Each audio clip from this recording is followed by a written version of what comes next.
একজন প্রবাসী যখন প্রবাসে একবার চলে আসে, সারা তার জীবন তাকে এইভাবে কষ্ট করতেই হবে। সে করলে যে কাজে আজকে যাব না, তার স্যালারি কাটা হবে, বা বারবার যদি মিস্টেক হয় তার কাজটাই চলে যাবে। তো যতদিন প্রবাসে থাকতে হবে এই কাজ নিয়ে কষ্ট করেই থাকতে হবে, এর বাহিরে কিছু করার নাই। তো যদিও মনে করেন যে আরামায়েশ করবেন, 6 মাস কাজ করবেন না, ওটা বাংলাদেশে চলে, ইউরোপে বা বিদেশে চলে না। তো ওটা মাথায় রাখবেন যে সারা জীবন যত দিনই এখানে থাকেন আপনাকে কষ্টই করতে হবে, এই কষ্টটা সহ্য করে থাকতে হবে। তো মাস শেষে হয়তো যে টাকাটা আসে তখন মন ভালো হয়ে যায়। তো কষ্টটা কিন্তু সারা জীবন করতে হবে। যখনই করতে পারবেন না তখন কিন্তু আপনাকে দেশে চলে যেতে হবে। তো ইউরোপে আসার পর অনেকে ডকুমেন্ট করতে করতে লাইফ আরও অনেক পিছনে চলে যায়, অনেকে পাসপোর্ট করতে।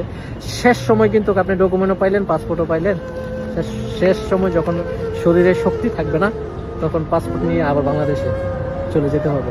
তো এত কিছু করে তো লাভ নাই, আমাদের ইনকাম করার প্রয়োজন। আসলে প্রবাস থেকে টাকাটা ইনকাম করাটাই আমাদের বেস্ট। তো যারাই আসতেছেন আসে ইনকাম করুন, কষ্ট করুন। যদি কষ্ট করতে না পারেন এখানে টিকে থাকতে পারবেন না। আর যারা চলেই আসছেন ইচ্ছে করলে ফেরত যেতে পারবেন না। যদিও ফেরত চলে যান 10 লক্ষ থেকে 20 লক্ষ টাকা আপনাদের কিন্তু ব্যয় চলে যাবে। তো শত কষ্ট করে হইলেও বিদেশে বা প্রবাসে টিকে থাকতে হবে কষ্ট করে। তো ধন্যবাদ সবাইকে।